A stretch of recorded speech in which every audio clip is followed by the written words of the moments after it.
Hi, and welcome to the show. Thanks for joining me. I'm your host, Mavis Robinson. I'm here with my co-host, Captain, and today I'm welcoming Ron Busnengo to the couch. Ron, thanks so much for being with me today. It's a pleasure. Welcome to a window to Bourne. Okay. So we were chatting a little bit before the cameras went on, and you said you were born in Wareham, correct? Born in Wareham Yeah. and brought up in Buzzards Bay. I lived there all my life, actually, until about 5 years ago. Okay. Now I'm a Florida resident, and Yep. I come back for the summertime and so on. Yeah. So now, what year were you born? 1945. Okay, all right. That was a lot happening in the United States at Yeah. that time. Now, did you live in the same house in Buzzards Bay all of your life, or as a child, obviously? Yes, I did. Okay. Were your 26 Lafayette Avenue. 26 Lafayette Avenue. Right. And were your parents from local? Were they from the Cape? My mother grew up in Sagamore. My father grew up in New Bedford and Springfield. Okay. Yeah, my mother was grew up in Sagamore, the Italian community that it still is today, Yeah, actually. yeah. And it was quite interesting to hear some of the stories, time gone by. Yeah. But, Now, does one come to mind, stories of the old times in that community? Yeah, I find it kind of interesting. The community of Sagamore used to buy a rail car full of Zinfandel grapes. Oh, wow. And the whole community would buy a share of them, Yep. and then they would make their own wine. Wow. And that story sticks. It's stuck forever. Wow. Yeah. People would have like the vats in their cellars and Yep. yeah. And they would talk about crushing grapes and so on Yeah. and so forth. And I've heard some stories of that from I've got some Italian relatives from the Salem, Mass area, and they have similar, Right. similar traditions. it's kind of funny that it's still, they don't do it anymore, but there's still a lot of wine and history and wine's coming back today, more so than it had been in the past. Yeah. But, very interesting, actually. Now, did people talk about what brought them to settle in Sagamore? Was that part of the lore of the family? Keith Car Company. Okay. They used to make rail cars, and Rail that was cars. manufacturing in Sagamore. Yep. And I think that was a lot of it, but I don't remember anything else really. And then my grandparents actually moved to Buzzards Bay, and they bought a building on Main Street, right across from the entrance to the Maritime Academy. Okay. And What year do you think that was? In the 19 teens or?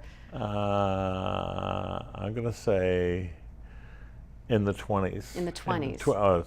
Probably the 30s more Okay, accurately. okay. In the 30s. So this would have been after the Cape Cod Canal was built. Right at the time it was being built, probably, Okay. right at the end of it. Yeah. Now I remember seeing some old photos at the archives of a building that right around there. Look, was it a hotel or what was it used for? No, it wasn't a hotel. It was actually it was a hardware store.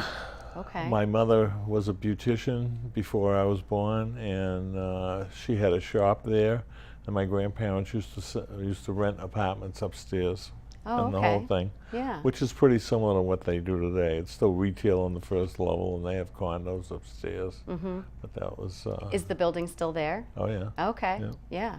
Now, was that Busnengo's Hardware? yes. Okay. Yeah. That was Busnengo's Hardware with an O. That was my uncle's store. So now Busnengo, Both what? the same family. Okay. And being Italian immigrants, when they were recording birth certificates and so on, one of them would go ooh and it got recorded as an O, and the other would go ooh and it got recorded as a U. Okay. And, okay. So your grandparents came over from Yes, Italy. Okay. yes, And yes. they went through Ellis Island and The whole had, thing. had that right. experience. Wow. And then Yeah. they found their way to Sagamore. Right. That was, I think they had family in Sagamore is probably more the reason why they settled there Yeah, than yeah. everything else. yeah. But, So that's why I had confusion as to how to pronounce your name, because I've seen the Bosnengo, and Right. and do you pronounce it differently, even though it's from Yeah. okay. Yeah. Yeah. Just slightly different, but the Bosnengos aren't left anymore. There's no one alive. Okay. And I'll be the last of the, the Busnengos of this generation. Then my son Ronnie will carry that on. And Now, did what was the name before you left Italy? Was it same? Same. Busnengo, Same. B-U-S. Yep. Yep. Moncreville, Italy. Whereabouts is that? Way northern Italy. Oh, okay. Very up near the top. My mother would say that you could see the Swiss border from. Oh, from okay. there, So up in the that's mountains. Way up. Yeah. Yeah. Yeah. Our understanding is the town doesn't exist anymore. Yeah. It's. Do you remember your grandparents? Oh, yeah. And would they tell stories about the old country, or? Not a lot. Yeah. Not a lot. Yeah. When I was a child, I would my parents could speak Italian. My grandparents could speak it. I could understand it, but I could never speak it. And of course, when they went away and they didn't maintain that, you don't keep it up, it goes away. Right, It's very right. hard to keep it up. But, Yeah. And it feels like at that time there was a strong push to be American, to really assimilate. Oh, there was a tremendous pride to be American. Everybody was very proud. They didn't want you to speak Italian in the house because they wanted to learn English. Right. Unlike the major controversies that we have today. Yeah. It was a thing of pride to do things the correct way. Yep. It was, a lot to be said there. Yeah. So your grandparents moved to Buzzards Bay, and so your parents, or was it your mother or father, grew up in Buzzards Bay as well? My mother grew up in Sagamore, Okay. and then pretty much they were older. I don't know how old when they came to Buzzards Bay. Yeah. I'm not sure exactly. Like my mother was born around 1910, 1915. Okay. So that would make it about right at that time. Yeah. And then she was working, actually. My Aunt Alba would work in the hardware store as a bookkeeper. My uncle would run the hardware store. We had the hardware store until I want to say 62.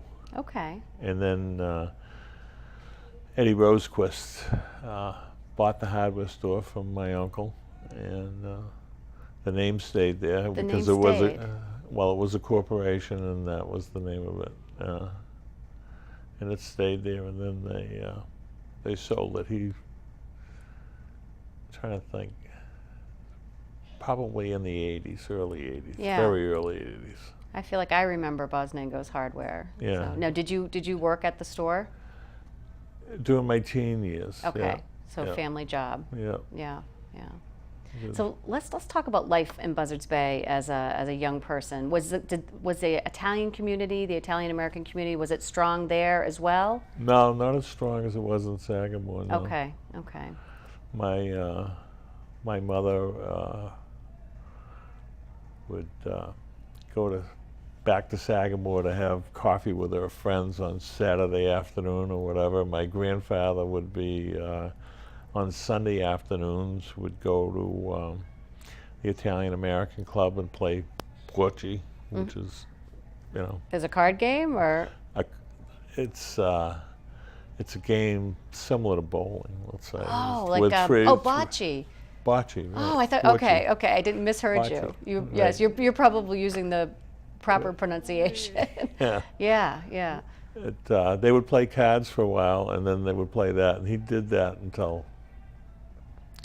he passed away in the late 60s, actually. Yeah. That yeah. was, we would go to my grandmother's house every Sunday afternoon for dinner. For the That big was- Sunday dinner. Yep. Yeah, if you didn't go, and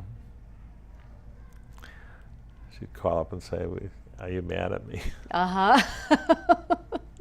And my mother carried on the same tradition for a lot of years, too. Yeah. It just, funny. But, Now, one place that that has come up before in our discussions with people is an Italian restaurant that that's really well known, Tiny Jim's. Yep. And you brought some photos of Tiny Jim's today because you've got a connection to that place. Tiny Jim was my uncle, actually. He's married to my mother's sister.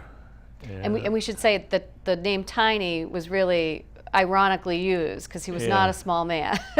Yeah, his weight seemed to vary from the 375 to the 450 pound bracket. Yeah. It was not a little person. In fact, probably the only standard thing on him was his handkerchief. Okay.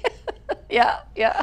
And he used to sell you that. He would tell you that. It was, and the pictures that you brought were incredible because he looks. You never caught him not smiling. Was that accurate for his personality? The type of guy, his hat was as big as he was. Yeah. I mean, he did a lot of good things for a lot of people. And what was his last name? Tamagini. Tamagini. Okay. Tamagini probably is the Italian way, but Tamagini, and he came from Wareham. Yep. Actually, and he was my uncle through marriage. Okay, uncle through marriage. Right. Okay, married to your mother's sister. Correct. Okay. Now, did you spend time at Tiny Jim's? Yep. Yes, we did. Yeah. What was that? I mean, was it about the food? Was it a gathering spot? Yeah, it was about the food. We wouldn't hang there, so to speak. We would just eat and leave because then we'd go over my aunt's house. We would stay there. Yeah. Or we'd stop by and visit for a little bit, but then nothing. We wouldn't, at that time, because they served liquor, kids weren't really allowed to spend a lot of time in establishments such as that. But now, where is Tiny Jim's located? It's no longer at the Bourne Rotary. Oh, okay. Okay. Right, at the Buzzards Bay side of the Bourne Bridge. Yep. It was there for quite a few years, and then they built pieces on and added to it, and then I think it burned in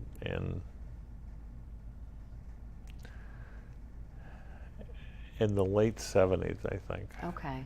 When WAHO, it's now WAHO, but it okay. did burn after he owned it. And, then they rebuilt it, and then they moved it back a little bit now.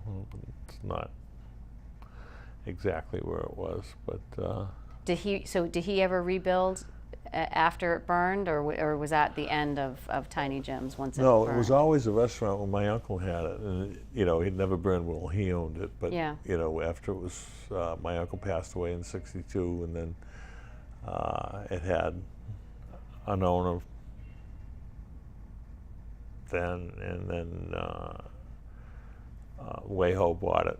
Okay. I'm trying to think of the year, and it's not computing here. Yeah. For some reason, like in the late 70s, I think it burned, Okay. and then it was rebuilt. You brought another picture today that sort of surprised me of another Tiny Jim's, but it was in Monument Beach. What can you tell me about that place? That was a package store. Okay. They made an apartment upstairs, and then they made a liquor store downstairs. Yeah. And essentially, they was trying to create a different aspect of the business, I guess. And yes, and that building still exists. It still exists. And that is Jimmy Dwyer's print shop today. Okay, the Canal Side Printing. Yep. Yeah, Canal Side Print. Yeah. All right. Yeah, and. So, growing up in Buzzards Bay, did you live near your grandparents? Were you able to walk to their house? Yeah, we could actually, but we weren't allowed to. Oh, you weren't allowed to? Okay. Right. You could never, there was too much traffic, so to speak. And we actually lived at 26 Lafayette Avenue, which is not too far from Main Street. Okay. And in the early 50s, the bypass went through in Buzzards Bay. I can remember when that was built, and that prevented us, kind of. Oh, so you couldn't get through any longer. Okay. Yeah, it was limited access. Yeah. And prior to that, all the streets, Washington Street, Lafayette Avenue, Buzzards Bay Avenue and Wilson Avenue, they all went right straight through. Yeah. And that was. How did that change those neighborhoods? Do you have a before and just after? made us all go around. That's okay. all. It's not much different. Yeah, yeah. You know. Did it help with traffic on Main Street? I think it helped with traffic on Main Street. Yeah, I think it did, but you know, it was. Then they were able to they put the bypass fast through, and then the armory showed up, and one thing and another, and able to do a few things there. But yeah. Now, lots of kids that or people that we've talked to have talked about being a kid in Bourne, and that they had a lot of room to roam. But it sounds like maybe if you were close to you were a little more restricted. A little bit later on, Yeah. there was more room to roam, as you say. But Yeah. When I was a kid, being the oldest of three, I was sort of the experiment, you know. Yeah, yeah, Kinda right, yeah. By the time you get to the third one can do anything. Exactly. You Yep, know, yep. I'm sure we've all been through that. Yeah. And So how would you keep yourself occupied as like a 12-year-old? you know, we always we had friends. We played ball. My father put up a basketball hoop, and for the neighborhood, so to speak, we had we owned an empty house lot, and we actually, we were occupied all the time. We played cowboys and Indians and all those things that they don't allow kids to do today. We did when we were kids, and I think we all turned out to be pretty good people in the end. But so there were enough kids right in your neighborhood that Right. you had plenty of kids to hang out with. Yeah. the Griffiths, the Robins, and Kenny Grist. There was quite a few. Are you in touch with the kids that you grew up with in that neighborhood? A few on occasion. Nothing. A lot of them passed away now. So Oh, yeah. It's just time moves on, and it's kind of funny to see it under different ownership and the way people change things. Yeah. What do you see some of the changes from when you were growing up? What is it? Well, my father's dream at one time, we owned 9 apartments, and they were our house, and then we had an apartment upstairs, and then we had 3 duplexes and a single family house, and it all in one block, so to speak. Yeah, and little real estate empire. yeah, well, Yeah. it was Yeah. really in a mini form, and it was all together, and today it's all split up into separate house lots. Okay, yeah. So everybody has their own entrance and access, and Yep. one thing or another. So that's one big change that Yeah. we see. And then Buzzards Bay Beach had a lifeguard, it had blocks, it had a raft, and it had people on it, and one thing or another. And now today there's very few people that go there, even on the hottest day. Yeah. Why do you think so? I don't know. Maybe because of no lifeguard. Okay. You know, maybe the biggest reason. But when we were kids, that's one thing we could do, is we went and swim. We had swimming lessons at that beach, different stages. Yeah. All the way through. That was, we do that every summer. My mother would enter us. We'd all have to do swimming lessons. That was good. Did you ever do any fishing or clamming or shellfishing? Scalloping, we did quite a bit of that, and then we did a little bit of fishing on the canal, not a lot, but a little bit, and then we had a boat at the time, and we did a lot of riding around at that point in time. Course, in the boat or in the car? in the boat. Yeah, In the yeah. boat, yeah. Now, where would you keep the boat? At the end of Electric Ave. Okay. Yeah, right there. There used to be a bathhouse there, which is Oh, wow. just the foundation was there. You could rent like a locker room, actually. Yeah, yeah. And you would keep the motor and so on and so forth, whatever you had in the boat in that area. Bobby Johnson used to have a store on the corner. He was had muscular dystrophy, and he was quite a guy, really. He never had a lot of admiration and respect for him because he was one who never gave up. Yeah. You know. And he had like a general store, variety store type thing, or? Yeah, just, you know, hot dogs, candy, soda, that kind of thing. Everything Nothing, you need for a beach day. Yeah, just, you know, just a beach kind of store. Now, so if you're like, you're 16 or 17 and you've got the ability to go grab your motor and put it onto the boat and then just kind of, you know, scoot out into Buzzards Bay. Yeah. That must have been pretty amazing. Yeah, it was a lot of fun, but you have to remember too that the highest horsepower motor we had in those days was 22. Right. And that was pretty small, and ours was like 7.5, and we had a 10 horsepower at one time, and you know, it was limited to how far you could go and how fast you could get there and how quick you could get back. And then later on, the larger motors, and there was more water ski time and different things. People had faster boats, so we could ski on them, and one thing and another. And